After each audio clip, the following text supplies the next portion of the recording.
Hello friends, welcome back to the fine classes official. हमारे इस channel पर class 10th के सभी विषयों की पूरी तैयारी कराई जा रही है। तो बोर्ड परीक्षा देने वाले सभी विद्यार्थी हमारे चैनल से जुड़ें और अपने तैयारी को और बेहतर बनाएं। आज की इस वीडियो में हम कक्षा 10 के सामाजिक विज्ञान के पाठ 1 यूरोप में राष्ट्रवाद के उदय के बारे में चर्चा करेंगे, जिसमें सम्मिलित होंगे इस पाठ की समरी और कुछ महत्वपूर्ण तिथियां, साथ ही कुछ महत्वपूर्ण प्रश्न उत्तर जो बोर्ड परीक्षा में आपके बहुत काम आएंगे। तो हमारे चैनल को सब्सक्राइब करें और अपने दोस्तों के साथ शेयर जरूर करें। बिना देर किए हुए शुरू करते हैं इस वीडियो को। इस वीडियो में हम उन विभिन्न प्रतिक्रियाओं, गतिविधियों का अध्ययन करेंगे जिसके अंतर्गत 19वीं सदी के यूरोप में राष्ट्र, राज्य और राष्ट्रवाद अस्तित्व में आए। सबसे पहले बात करें कि राष्ट्रवाद क्या होता है। तो अपने देश से प्रेम करना या उसके लिए कुर्बान होने की जो भावना रखना मन में, यानी कि देश प्रेम की जो भावना होती है, वही राष्ट्रवाद कहलाती है। सन 1789 में फ्रांस एक ऐसा राज्य था जिसके संपूर्ण भूभाग पर, यानी कि जितनी भी भूमि थी उस सभी भूभाग पर एक ऐसे निरंकुश राजा का राज्य था जो ऐसा समझ लीजिए कि अपनी मनमानी किया करता था। सन 1789 में फ्रांसीसी क्रांति के बाद राष्ट्रवाद की प्रथम और स्पष्ट अभिव्यक्ति हुई, यानी कि सन 1789 में जो क्रांति हुई थी उसके बाद से ही राष्ट्रवाद उदय हुआ था, यानी कि लोगों के मन में देश प्रेम की भावना जागृत हुई। सन 1789 में फ्रांसीसी क्रांति के कारण हुए बदलावों से प्रभुसत्ता राजतंत्र से निकलकर प्रजातंत्र के हाथों में आ गई, यानी कि 1789 में जो फ्रांसीसी क्रांति हुई थी उसके कारण जो प्रभुसत्ता थी वो राजतंत्र से, यानी कि राजा के हाथों से आकर के निकल करके प्रजातंत्र के हाथों में आ गई, यानी कि अब प्रजातंत्र लागू हो गया था फ्रांस में सन 1789 की क्रांति के बाद से। तो चर्चा करेंगे इसके कुछ महत्वपूर्ण बिंदुओं के बारे में। सबसे पहला बिंदु है सामूहिक पहचान। फ्रांस के क्रांतिकारियों ने बहुत से ऐसे निर्णय लिए जिससे फ्रांसीसी लोगों में एक सामूहिक पहचान की भावना पैदा हो सकी। इसमें सबसे महत्वपूर्ण उनका काम था कि अपने देश के लिए एक राष्ट्रध्वज, तिरंगा चुनना, जो पिछले राष्ट्रध्वज जो राजतंत्र में स्थापित था, देश का जो राष्ट्रध्वज उसका स्थान ले सके। इसके लिए उन्होंने सबसे पहला काम किया कि अपने देश के लिए एक राष्ट्रध्वज चुना जो तिरंगा था। दूसरा उन्होंने काम किया, केंद्रीय प्रशासनिक व्यवस्था लागू की। इसके लिए उन्होंने स्टेट जनरल का नाम बदलकर नेशनल असेंबली कर दिया। साथ ही इसका चुनाव क्रियाशील नागरिकों के द्वारा किया जाने लगा, यानी कि जो स्टेट जनरल का जो नाम था उसको नेशनल असेंबली में बदल दिया गया और इसका चुनाव भी पूर्ण रूप से नागरिकों के समूह द्वारा किया जाने लगा। और कुछ महत्वपूर्ण और कदम भी उठाए गए, जैसे कि राष्ट्र के नाम पर नई नई स्तुतियाँ रची गईं और शपथ ली गई और शहीदों का गुणगान भी गाया गया, यानी कि इस क्रांति में जितने भी शहीद हुए थे, जितने भी लोग शहीद हुए थे उनका गुणगान भी गाया गया, यानी कि उनकी शहादत को नमन भी किया गया। कुछ और भी महत्वपूर्ण काम किए गए, जैसे कि केंद्रीय प्रशासनिक व्यवस्था लागू की गई जिसमें आंतरिक आयात निर्यात शुल्क समाप्त कर दिए गए और माप तौल की जो व्यवस्था थी वो एक समान सभी जगह पे लागू की गई। इसके बाद से बात करें तो राष्ट्रवाद के विचारों को विदेशों में पहुंचाने का काम किया गया। क्रांतिकारियों ने एक घोषणा की जिसमें कहा गया कि फ्रांसीसी राष्ट्र का यह भाग्य और लक्ष्य था कि वह यूरोप के लोगों को निरंकुश शासकों से मुक्त कराए। अन्य शब्दों में कहें तो फ्रांस यूरोप के दूसरे लोगों को एक राष्ट्र के रूप में संगठित होने में सहायता करेगा। फ्रांस की क्रांति की सूचना जैसे ही यूरोप के विभिन्न शहरों में पहुंची तो छात्र तथा शिक्षित मध्य वर्गों के सदस्य जैकोबिन क्लबों की स्थापना करने लगे। इस प्रकार की गतिविधियों ने उन फ्रांसीसी सेनाओं के लिए मार्ग तैयार कर दिया जो 1790 के दशक में हॉलैंड, स्विट्जरलैंड, इटली और बेल्जियम के इलाकों में घुसी थी। क्रांतिकारी युद्धों के प्रारंभ होने के साथ ही फ्रांसीसी सेनाएं राष्ट्रवाद के विचारों को विदेशों में ले जाने लगी।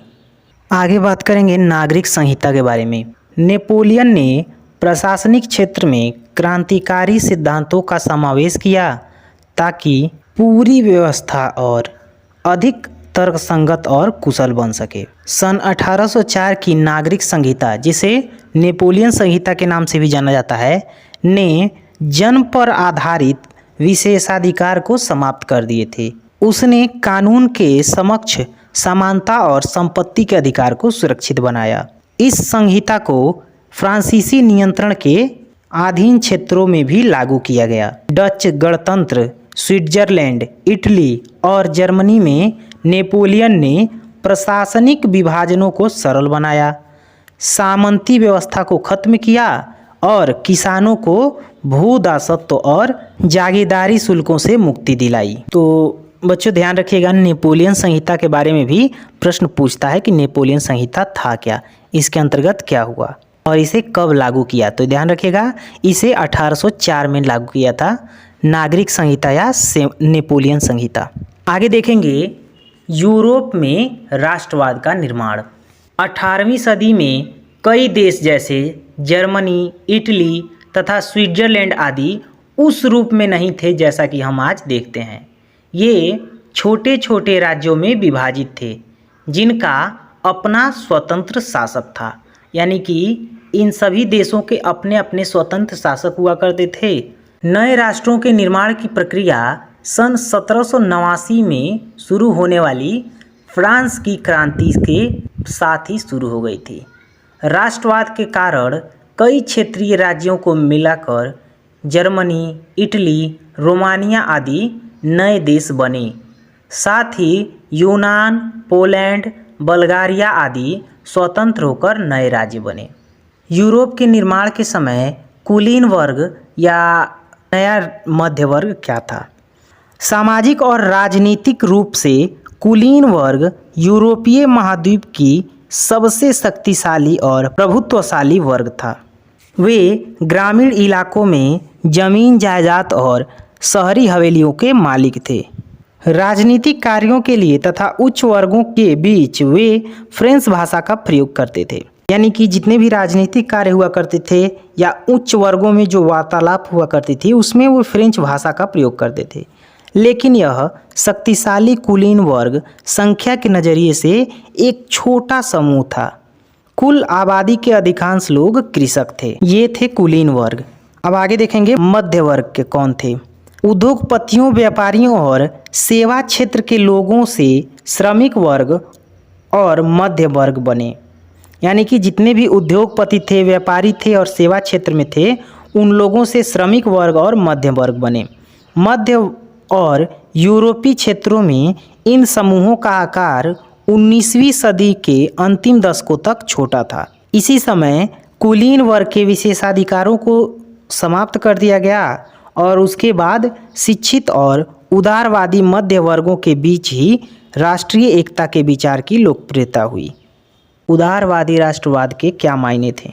यूरोप में राष्ट्रीय एकता से संबंधित विचार उदारवाद से नज़दीक से जुड़े थे। उदारवाद का अर्थ था आज़ाद या स्वतंत्र। नए मध्य वर्गों के लिए उदारवाद का अर्थ था व्यक्ति के लिए आज़ादी और कानून के समक्ष सबकी बराबरी। इसके पश्चात क्रांतिकारियों का एक नया दौर चालू हुआ। सन 1815 के पश्चात के समय में दमन के भय से अनेक उदारवादी राष्ट्रवादी भूमिगत हो गए, यानी कि अंडरग्राउंड हो गए, छिप गए। बहुत सारे यूरोपीय राज्यों में क्रांतिकारियों को प्रशिक्षण देने और विचारों का प्रसार करने के लिए गुप्त संगठनों का उदय हुआ। उस समय क्रांतिकारी होने का मतलब उन राजतंत्रीय व्यवस्थाओं का विरोध करने से था जो वियना कांग्रेस के बाद स्थापित की गई थी। अब स्वतंत्रता और मुक्ति के लिए प्रतिबद्ध होना और संघर्ष करना क्रांतिकारी होने के लिए जरूरी था। ज़्यादातर क्रांतिकारी राष्ट्र राज्यों की स्थापना को स्वतंत्रता के इस संघर्ष का जरूरी भाग मानते थे, यानी कि क्रांतिकारी उस समय यह मानते थे कि राष्ट्र राज्यों की स्थापना करनी आवश्यक है। इसके बाद शुरू हुआ क्रांतियों का युग, जो 1830 से 1848 ईस्वी तक चला। रूढ़िवादी व्यवस्था की शक्ति को बढ़ता देख उदारवाद और राष्ट्रवाद को क्रांति से जोड़कर देखा जाने लगा। इटली और जर्मनी के राज्य ऑटोमन साम्राज्य के सूबे आयरलैंड और पोलैंड ऐसे ही क्षेत्र थे। शिक्षित वर्ग के उदारवादी राष्ट्रवादियों ने इसका नेतृत्व किया, जिनमें प्रोफेसर, अध्यापक, क्लर्क और व्यापारी आदि शामिल थे। जुलाई 1830 में फ्रांस में पहला विद्रोह हुआ। जुलाई क्रांति से ब्रसेल्स में विद्रोह हुआ और यूनाइटेड किंगडम नीदरलैंड से अलग हो गया। इस समय कुछ महत्वपूर्ण बातें हुई, जैसे मैटरनिख ने एक बार कहा था कि जब फ्रांस छींकता है तो बाकी यूरोप को सर्दी हो जाती है। इसका मतलब था कि फ्रांस की राजनीतिक गतिविधियों का यूरोप के बाकी हिस्सों पर बहुत बड़ा प्रभाव पड़ता है। मैटरनिख ने यह बात फ्रांस की राजनीतिक अस्थिरता और उसके यूरोपीय देशों पर प्रभाव को दर्शाने के लिए कही थी। और दूसरी महत्वपूर्ण बात याद रख लीजिएगा बच्चों, सन 1832 की कुस्तुनतुनिया की संधि ने यूनान को एक स्वतंत्र राष्ट्र की मान्यता दी। प्रश्न आता है कि कुस्तुनतुनिया की संधि कब हुई थी, तो याद रखिएगा 1832 में।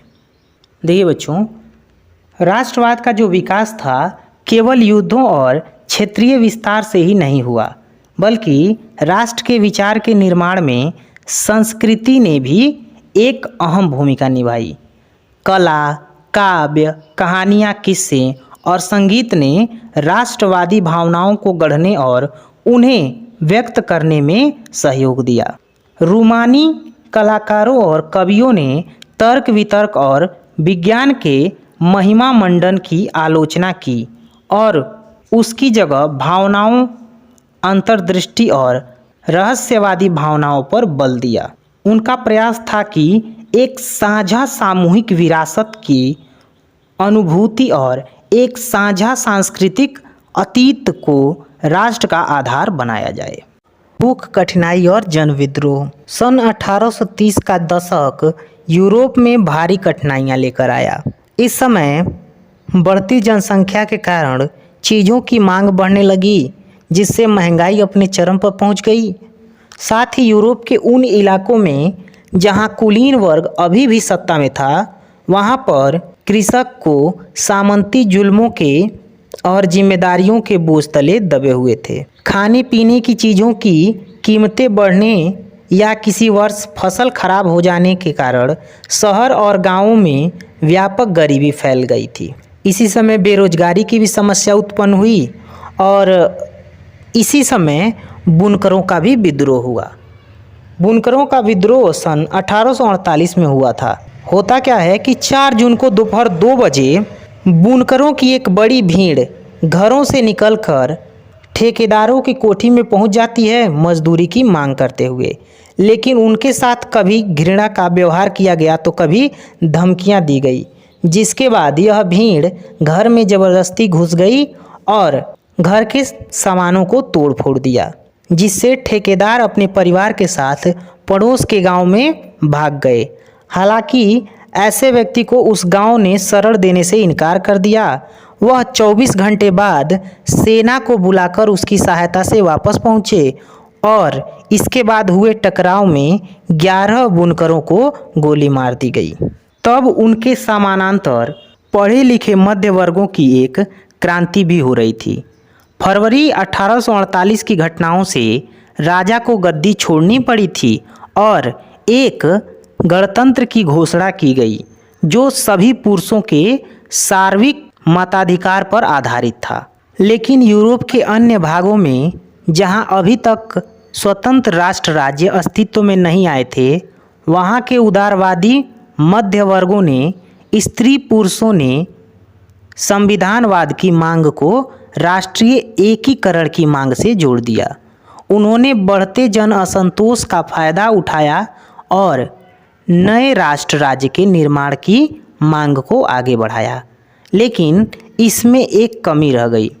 उदारवादी आंदोलनों में महिलाओं को राजनीतिक अधिकार प्रदान करने का प्रश्न विवादास्पद था, यानी कि अभी भी विवाद में था कि महिलाओं को राजनीतिक अधिकार प्रदान किए जाएं या नहीं। 12 जनवरी सन 1871 की सुबह वर्साय के शीश महल में महत्वपूर्ण बैठक हुई। याद रखिएगा 18 जनवरी 1871 की सुबह को वर्साय के शीश महल में महत्वपूर्ण बैठक हुई। सभा ने प्रसा के काइजर विलियम प्रथम के नेतृत्व में नए जर्मन साम्राज्य की घोषणा की। इटली के रण में गैरीबाल्डी का महत्वपूर्ण योगदान था। सन 1860 में गैरीबाल्डी ने दक्षिण इटली की तरफ एक्सपीडिशन ऑफ द 1000 यानी 1000 लोगों के अभियान का नेतृत्व किया। इस अभियान में नए स्वयंसेवक जुड़ते चले गए और इनकी संख्या लगभग 30,000 तक पहुंच गई। वे रेड शर्ट नाम से लोकप्रिय हुए। 1867 में गैरीबाल्डी के नेतृत्व में स्वयंसेवकों की एक सेना ने पेपल राज्यों से लड़ने रोम गई, जो इटली के एकीकरण में अंतिम बाधा थी। वहां पर फ्रांसीसी सैनिक टुकड़ी तैनात थी। रेड शर्ट्स फ्रांसीसी और मेपल सैनिकों के सामने टिक नहीं पाए। सन 1870 में जब प्रसा से युद्ध हुआ, उसके दौरान फ्रांस ने रोम से अपने सैनिक हटा लिए। तब जाकर मेपल राज्य अंततः इटली में सम्मिलित हुआ और इटली का एकीकरण हुआ। अब देखते हैं इस पाठ के कुछ महत्वपूर्ण तिथियों को। सबसे पहले है 1797। 1797 में नेपोलियन का इटली पर हमला हुआ। नेपोलियाई युद्धों की शुरुआत हुई, यानी कि 1797 में नेपोलियाई युद्धों की शुरुआत हुई। अगला है 1807। 1807 में मैत्सिनी का जन्म हुआ। 1810 में काबूर का जन्म हुआ। इसका पूरा नाम काउंटर कैमिलो बेंसो डी कैबूर था। वह एक इटालवी राजनेता और राजनयिक थे जिन्होंने इटली के एकीकरण में महत्वपूर्ण भूमिका निभाई थी। 1814 से 1815 नेपोलियन का पतन, यानी कि वियना शांति संधि। बाद से अगला है 1818 उदारवादियों की क्रांति। 1821 यूनानी स्वतंत्रता के लिए संघर्ष प्रारंभ। 1821 में यूनानी स्वतंत्रता के लिए संघर्ष प्रारंभ हुआ। बाद से 1832 में यूनान को स्वतंत्र राष्ट्र की मान्यता प्राप्त हुई। इसके बाद से 1848 फ्रांस में क्रांति। आर्थिक परेशानियों से ग्रस्त कारीगरों, औद्योगिक मजदूरों और किसानों का बगावत, मध्य वर्ग संविधान और प्रतिनिध्यात्मक सरकार की गठन की मांग करता है। इतालवी, जर्मन, मैग्यार, पोलिश, चेक आदि राष्ट्र राज्यों की मांग करते हैं। ये सब घटनाएं 1848 में हुई थी। अगला है 1866। 1866 में सेडोवा का युद्ध हुआ। उसके बाद से 1859 से 1870 तक इटली का एकीकरण हुआ। 1859 से 1870 तक क्या हुआ? इटली का एकीकरण। उसके बाद से 1866 से 1871 तक जर्मनी का एकीकरण। और अंतिम में देखते हैं 1905 में हैब्सबर्ग और ऑटोमन साम्राज्यों में स्लाव राष्ट्रवाद मजबूत होता है।